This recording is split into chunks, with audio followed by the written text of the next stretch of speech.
Hello guys! Welcome sa Encourage 888. Ang reading na ito ay para sa entertainment at personal na reflection lamang. So gamitin lamang yung mensaheng tutugma sa iyong situation. So ngayon titingnan natin kung kanino tong mapipick up nating energy. So be open-minded po. Hindi halos lahat ay makare-resonate. Kaya piliin niyo lamang yung tutugma sa inyong situation. Ayan. Start na tayo. So kaninong energy tong mapipick up natin? Excuse me po.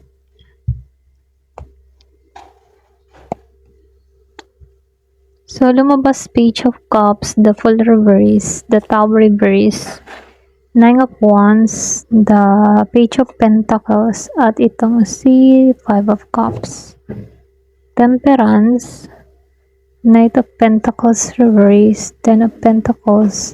So, dito, meron akong nakitang water signs, Scorpio, Cancer, and Pisces. Meron ding fire sign, Gemini, Aquarius, and Libra. So, meron ding earth sign, Taurus, Virgo, and Capricorn. Ayun. So, meron din akong nakitang earth sign, Gemini, Libra, and Aquarius. Okay. Ayan. May patawad tayo ditong dalawa. So, start na tayo. So, dito, merong the Fool and the Page of Cups. Reverse. Yung iba sa inyo, yung katangian mo dito, ka? Yung bang soft ka? Yung bang tipo na mahabagin, ganon. Ganon yung nakikita ko sa'yo. Yung mahilig ka mag-concern, ganyan. Ito din yung isa sa dahilan kung bakit meron ditong tao na hindi ka makalimutan, kasi yung iba sa inyo, ikaw yung nag-iwan ng emotional softness sa taong ito, okay? Maring itong taong ito, naalala niya kung paano ikaw magpakita ng totoong affection sa kanya, okay? Yung iba sa inyo, sweet ka, simple lang yung gesture mo, meron kang innocent or pwedeng sincerity ka kapag kaharap ka, okay? Para bang hirap mong gayahin or mahirap gayahin ng ibang tao ikaw, parang ganon. Mahirap kang kopyahin, ganyan. Hindi basta-basta yung pag-uugali mo, ganon. So, lumalabas din dito, ikaw yung klase ng taong hindi ka sumusugal ng walang dahilan, alam mo yun? May alam mo sa sarili mo pag delikado, ganon. Minsan umaatras ka din sa isang bagay na maaari magpa-realize din sa taong ito na hindi ka madaling kontrolin. So, may bahagi din sa'yo na nanghihinayang itong taong ito kasi hindi ka niya pinahalagahan, okay? So, yan ba sa inyo pwedeng meron kang kadiling na water sign, Scorpio, Cancer, and Pisces? Meron ako nakikitang Year of the Dog. Yung iba sa inyo, kumbaga, meron lang akong nakikitang tao na para bang ikaw, ang tingin niya sa'yo, ikaw yung pinakatotoong taong nakilala niya. Okay? So, dito, the Tower at itong si Knight of Wands. Kumbaga dito, yung iba sa inyo, hindi mo lang alam pero may secret weapon ka dito sa taong ito, Kasi ikaw, meron kang kakayahan dito na hindi ka kayang tuluyang gumuho tulad ng the Tower dito, Para bang kahit may malaking pagsubok na dumating sa'yo or malaking problema, kaya mong bumangon, okay? So, lumalabas, kahit may mga nangyari na sumira din sa connection ninyo, Ikaw yung klase ng tao na kaya mong tumayo, okay? Hindi ka madaling burahin, lalo-lalo na sa memory ng tao na to kasi kaya mong manindigan, okay? Para sa sarili mo. Kaya dito, sa Nine of Wands, ikaw yung klase ng tao na matatag, okay? Kahit ikaw ay masaktan, kahit mapagod ka, or kahit paulit-ulit na nasubok ka, nakakayanan mong tumayo. Ito yung energy na maaring hindi niya makalimutan about sa'yo. Kasi ikaw yung klase ng tao na lumalaban ka pero hindi ka madaling mapasuko. Okay? So, comment ka kung ganito ka. So, lumalabas dito, sa Page of Pentacles. Yung bang tipo na yung iba sa inyo may potential ka dito, may potential kang magbigay ng something real or tangible dito, no? Ikaw yung klase ng tao na hindi ka basta puro salita. Ikaw yung klase ng tao na may effort, learnings, or pwede rin sabing willing ka na mag-build ng magandang connection. Kaya lang dito, no, dahil lumabas itong 5 of Cups, so lumalabas na may regret, okay? Maaaring iba sa inyo, may mga bagay itong pinagsisihan about sa'yo or may mga pagkakataong na naisip niya na sana iba yung ginawa niya, okay? Nagsisi siya, ganon. Kumbaga, yung pagkawala mo or sabihin natin pagkasira ng connection nyo, nagkaroon siya ng emotional weight, okay? Para bang ang bigat ng pakiramdam niya, ganon. So, dito, lumabas si Temperance at si Knight of Pentacles dito. So, ibig sabihin, yung ba tipong hindi naging balance kayo dito, lalong-lalo na yung dynamic nyo. Merong extreme na nangyari, minsan sobrang lapit, minsan sobrang layo, ganun. Para bang, alam mo yun, hindi naging stable yung connection ninyo, okay? Mas tumatak dito yung experience ng ninyong dalawa. Okay, tumatak sa taong ito, yung pinagsamahan nyo.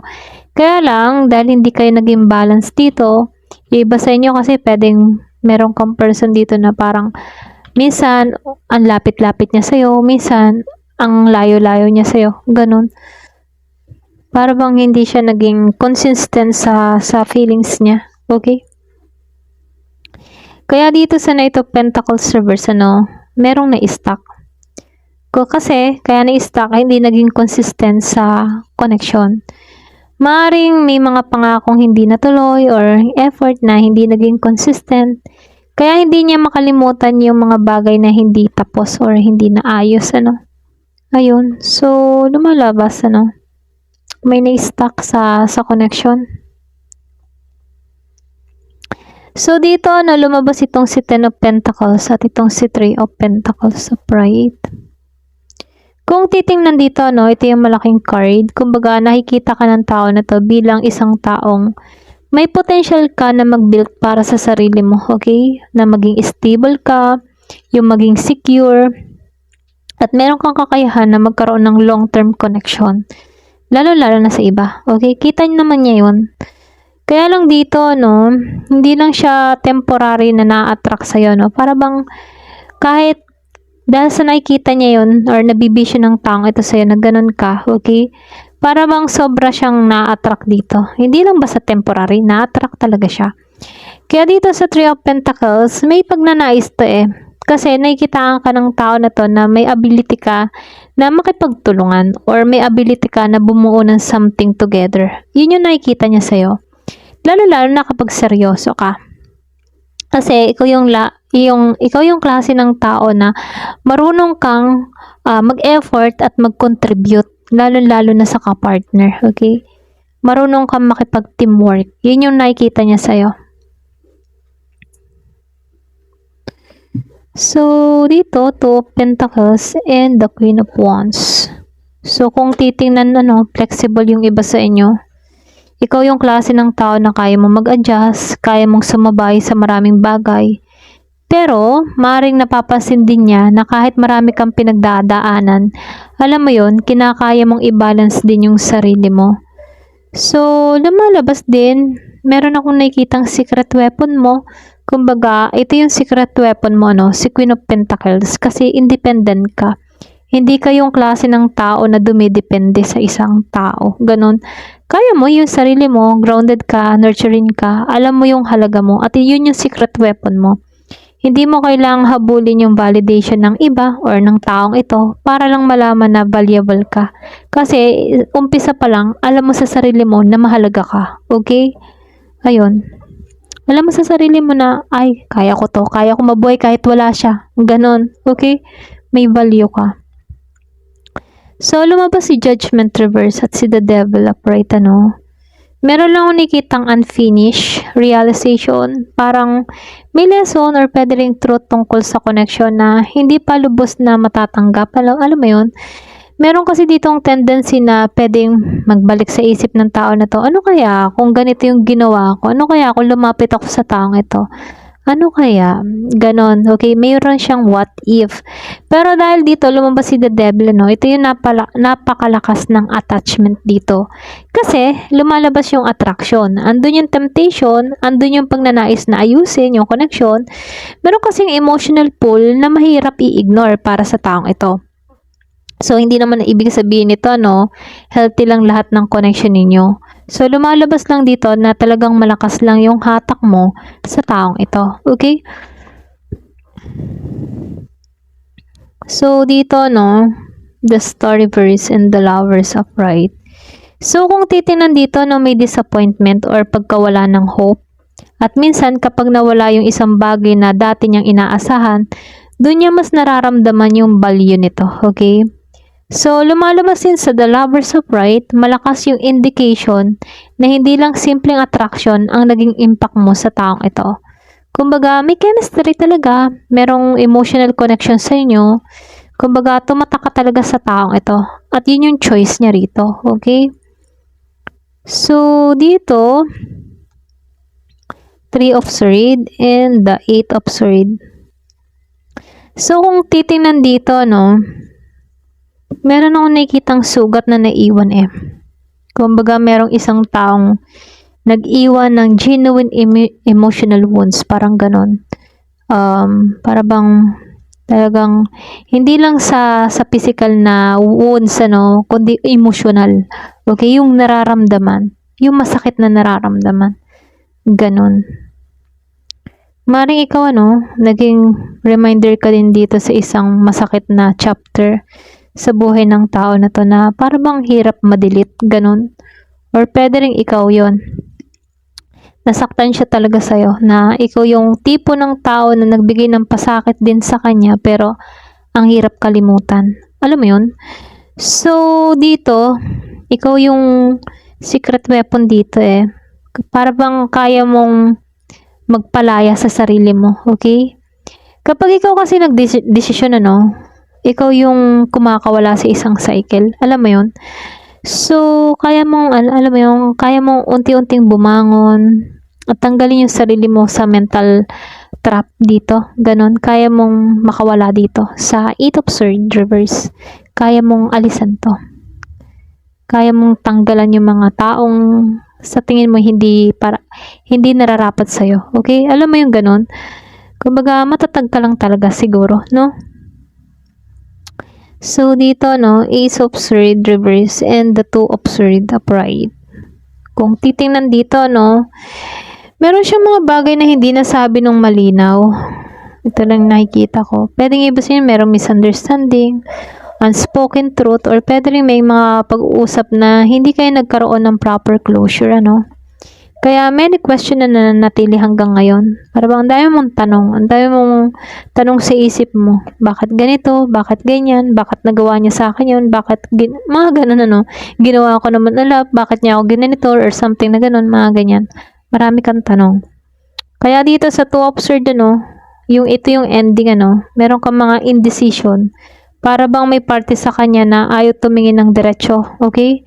Pero nararamdaman niya dahil kapag ginagawa niya naman iyon, kailangan niyang harapin yung mga bagay na matagal niyang iniwasan. Okay? Kung titingnan, ano, hindi lang basta physical attraction yung nararamdaman ng taong ito sa'yo.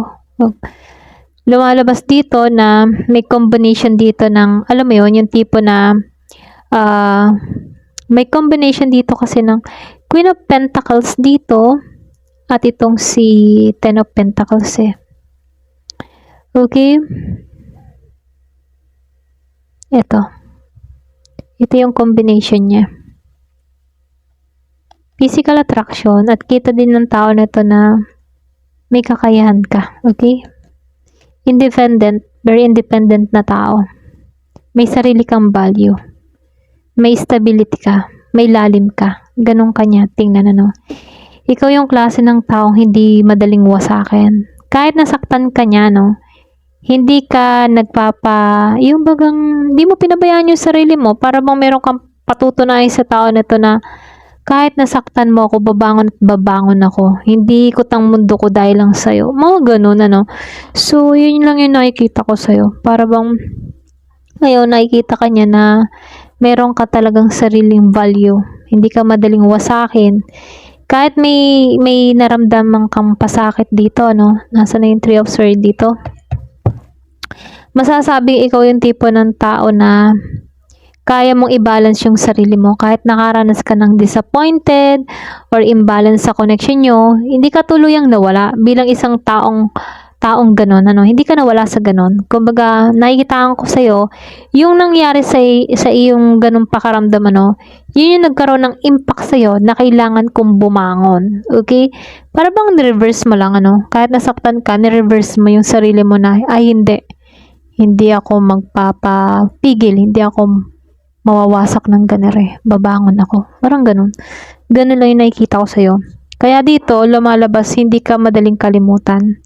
At ang secret weapon mo dito ay itong nasa na yun? Si Queen of Pentacles at si Ten of Pentacles. Babangon ako para sa sarili ko. Okay, ayun, ganun. Ganun lang yung nakikita ko sa'yo. Ayan. Thank you for watching. Love and peace.